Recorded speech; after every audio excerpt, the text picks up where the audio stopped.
খুব গুরুত্বপূর্ণ একটা জিনিস নিয়ে আলোচনা করব, সেটি হচ্ছে গ্যালভানিক কোষ বা ড্যানিয়েল কোষ। আচ্ছা, আমরা এর আগে জেনেছিলাম তড়িৎ রাসায়নিক কোষ দুই ধরনের হয়, একটা হচ্ছে তড়িৎ বিশ্লেষ্য কোষ আর একটা হচ্ছে গ্যালভানিক কোষ। ঠিক আছে, তো তড়িৎ বিশ্লেষ্য কোষটা কি ছিল? এক প্রকোষ্ঠ বিশিষ্ট ছিল, তাই না? বাইরের উৎস থেকে বিদ্যুৎ শক্তি সরবরাহ করে রাসায়নিক বিক্রিয়া ঘটানো হয়েছিল তড়িৎ বিশ্লেষ্য কোষে। কিন্তু গ্যালভানিক কোষে কি করা হয়, এটা হচ্ছে দুই প্রকোষ্ঠ বিশিষ্ট। এমন দুই প্রকোষ্ঠ বিশিষ্ট কোষে রাসায়নিক বিক্রিয়া ঘটিয়ে বিদ্যুৎ উৎপাদন করা হবে। তাহলে গ্যালভানিক কোষে কি করা হবে বলতো? বিদ্যুৎ উৎপন্ন করা হবে। এই বিষয়টা মনে রাখবা যে গ্যালভানিক কোষে বা ড্যানিয়েল কোষে বিদ্যুৎ উৎপাদন করা হয়। ঠিক আছে, তাহলে যে রাসায়নিক কোষে, ঠিক আছে, যে কোষে রাসায়নিক বিক্রিয়া ঘটিয়ে বিদ্যুৎ উৎপাদন করা হয় সেটাকে কি বলবো আমরা? গ্যালভানিক কোষ। তাহলে এই গ্যালভানিক কোষের এখানে কি হয়, গঠন প্রণালী এবং এখানে যে অ্যানোড ক্যাথোড বিক্রিয়াতে কি কি হয়, কিভাবে সম্পূর্ণ হয়, সেই বিষয় নিয়ে আমরা আলোচনা করব। ঠিক আছে, তো দেখো, তো গ্যালভানিক কোষ বা ড্যানিয়েল কোষ এটা হচ্ছে দুই প্রকোষ্ঠ বিশিষ্ট। তো এই পাত্রগুলা কাঁচের পাত্র হতে পারে, আবার চীনামাটির পাত্র হতে পারে। ঠিক আছে, আমরা দুইটি কাঁচ পাত্র বা চীনামাটির পাত্র নেই। ঠিক আছে, পাত্রের মধ্যে একটা পাত্রের মধ্যে জিঙ্ক সালফেট দ্রবণ আর একটা পাত্রের মধ্যে কপার সালফেট দ্রবণ নিব। এখন এই পাত্রে জিঙ্ক সালফেট দ্রবণ নিছি, এই জন্য এই যে এখানে যে ধাতব দ্বার বা তড়িৎ দ্বার থাকবে সেটা জিঙ্কের হতে হবে। আমরা যে ধাতুর দ্রবণ নিব সেই ধাতুরে এখানে কি হতে হবে? দণ্ড বা তড়িৎ দ্বার বা ইলেকট্রোড হতে হবে। বুঝতে পারছো? যেহেতু জিঙ্ক সালফেট দ্রবণ নিছি, তাহলে এখানে যে তড়িৎ দ্বার বা দণ্ডটা হবে সেটা হচ্ছে জিঙ্ক দণ্ড হবে। আবার অপর একটা পাত্রে আমরা কপার সালফেট দ্রবণ নিয়েছি, তাহলে এখানে যে পাতটা বা দণ্ডটা বা তড়িৎ দ্বারটা হবে সেটা হচ্ছে কি বলতো? কপার তড়িৎ দ্বার হতে হবে। ঠিক আছে, সেটি ক্যাথোড হিসেবে কাজ করে।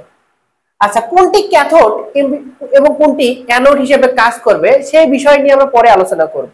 ঠিক আছে, আচ্ছা, এখানে বিষয় দেখো, এই দ্রবণ দ্বয়ের সংযোগ রক্ষার্থে উল্টা ইউ শেপ আকৃতির একটা সল্ট ব্রিজ বা লবণ সেতু দেয়া থাকে।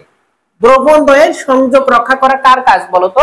সল্ট ব্রিজ বা লবণ সেতুর কাজ। আমরা পরবর্তী আলোচনায় লবণ সেতু নিয়ে আলোচনা করব। ঠিক আছে, পরবর্তী ক্লাসে লবণ সেতু নিয়ে আমরা আলোচনা করব।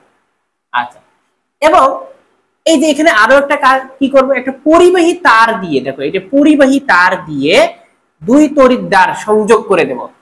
পরিবাহী তার দিয়ে কানেকশন দিয়ে দেব, এবং এই পরিবাহী তারের মাঝখানে একটা বাল্ব বা গ্যালভানোমিটার লাগাতে পারি। আমাদের উদ্দেশ্য কি? বিদ্যুৎ তৈরি করা, বিদ্যুৎ প্রবাহ হচ্ছে কিনা তার অস্তিত্ব নির্ণয় করা। এর জন্য বিদ্যুৎ প্রবাহ হচ্ছে কিনা সেটা বোঝার জন্য একটা ইন্ডিকেটর লাগবে, তাই না? সেই জন্য তোমরা এখানে একটা গ্যালভানোমিটার অথবা একটা বাল্ব লাগাতে পারো। যখন বিদ্যুৎ উৎপাদন হবে তখন তাহলে তোমরা বুঝতে পারবে যে বাল্বটা যদি জ্বলে ওঠে তাহলে তোমরা বুঝতে পারবে যে বিদ্যুৎ উৎপাদন হচ্ছে। বুঝতে পারছো? আচ্ছা, এখন এই যে সমস্ত তড়িৎ রাসায়নিক সজ্জাটাকে, এটাকে বলা হয় গ্যালভানিক কোষের গঠন। আমি এতক্ষণ যা কিছু বললাম সবই কি বলতো?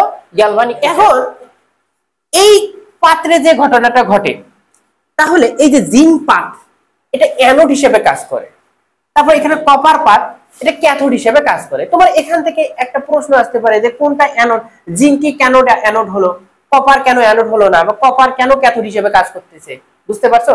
এটা ধাতুর আয়ন তড়িৎদ্বার থেকে, ধাতুর আয়ন তড়িৎদ্বার একটা সক্রিয়তা সিরিজ আছে, সেখান থেকে আমরা অ্যানোড ক্যাথোড আমরা বের করতে পারবো। বুঝতে পারছো?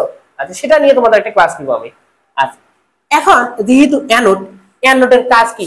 ইলেকট্রন ছেড়ে দেওয়া, ইলেকট্রন দান করা। আর ক্যাথোডে কি করে? ক্যাথোডে কি করবে? ইলেকট্রন গ্রহণ করবে, ধাতব আয়ন যার ইলেকট্রন দরকার, তাই না?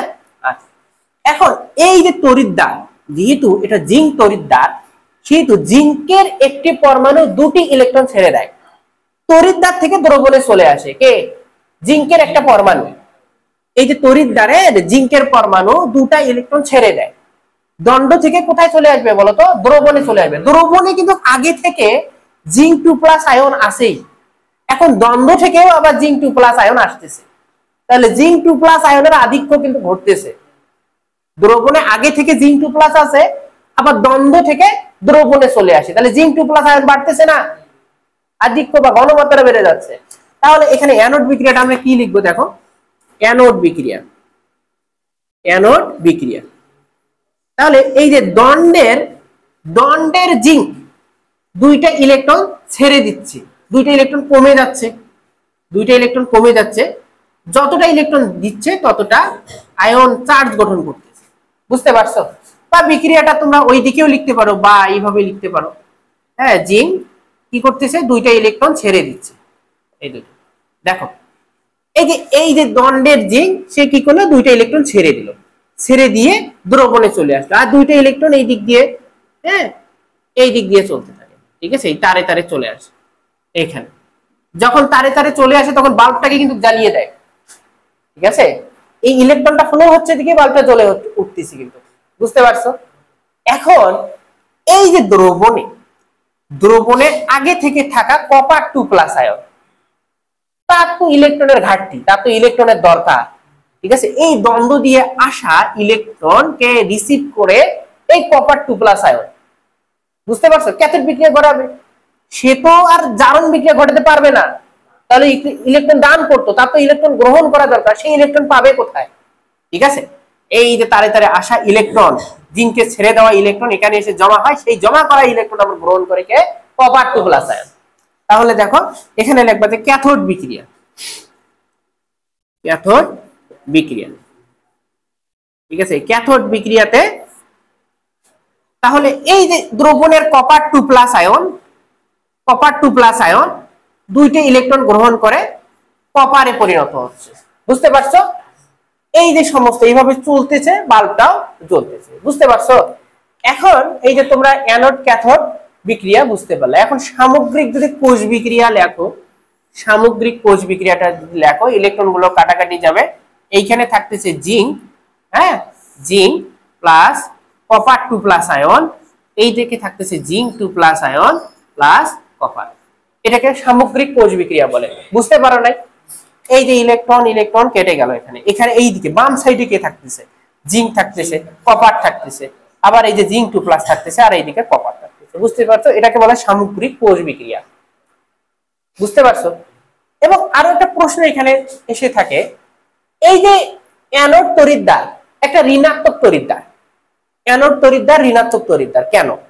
কারণ দেখো এখানে কিন্তু দ্রবণে জিঙ্ক 2 প্লাস আয়ন কি করে, ইলেকট্রন ছেড়ে দেয়, তড়িৎদ্বার ইলেকট্রন ছেড়ে দেয়, ইলেকট্রন দুটো কি গ্রহণ করে বলো তো? এই তড়িৎদ্বার গ্রহণ করে না, তড়িৎদ্বার গ্রহণ করে তো এই দিক দিয়ে পাস করে, যেহেতু নিচ্ছে, যেহেতু ইলেকট্রন গ্রহণ করতেছে, রিসিভ করতেছে, ঠিক আছে, সেহেতু যে নেয় ইলেকট্রন সে কি নেগেটিভ চার্জ, যেহেতু অ্যানোড তড়িৎদ্বারটা ইলেকট্রন নিচ্ছে, ইলেকট্রন নিয়ে জিঙ্ককে দ্রবণের দিকে ঠেলে দিচ্ছে, তাহলে এই জন্য কি অ্যানোড তড়িৎদ্বার হচ্ছে কি ঋণাত্মক তড়িৎদ্বার, বুঝতে পারছো? এইভাবে। এবং আরো একটা বিষয় শোনো, এই যে গ্যালভানিক কোষে যে অ্যানোড ক্যাথোড বিক্রিয়া, এটা কিন্তু একটা জারণ বিজারণ বিক্রিয়া, পরীক্ষা আসতে পারে, এই অ্যানোড ক্যাথোড বিক্রিয়া জারণ বিজারণ বিক্রিয়া। দেখো এখানে জারণ বিক্রিয়া হচ্ছে, আবার জারণ বিক্রিয়া হচ্ছে, তাই না? অ্যানোড বিক্রিয়াটা একটা জারণ বিক্রিয়া, আবার ক্যাথোড বিক্রিয়াটা কি একটা বিজারণ বিক্রিয়া, জারণ অর্ধ বিক্রিয়া, বিজারণ অর্ধ বিক্রিয়া। তাই কি এই যে গ্যালভানিক কোষে বা ড্যানিয়েল কোষে অ্যানোড ক্যাথোড বিক্রিয়া কি এক ধরনের জারণ বিজারণ বিক্রিয়া, ঠিক আছে? এভাবে খুব সুন্দর করে তোমরা লিখো।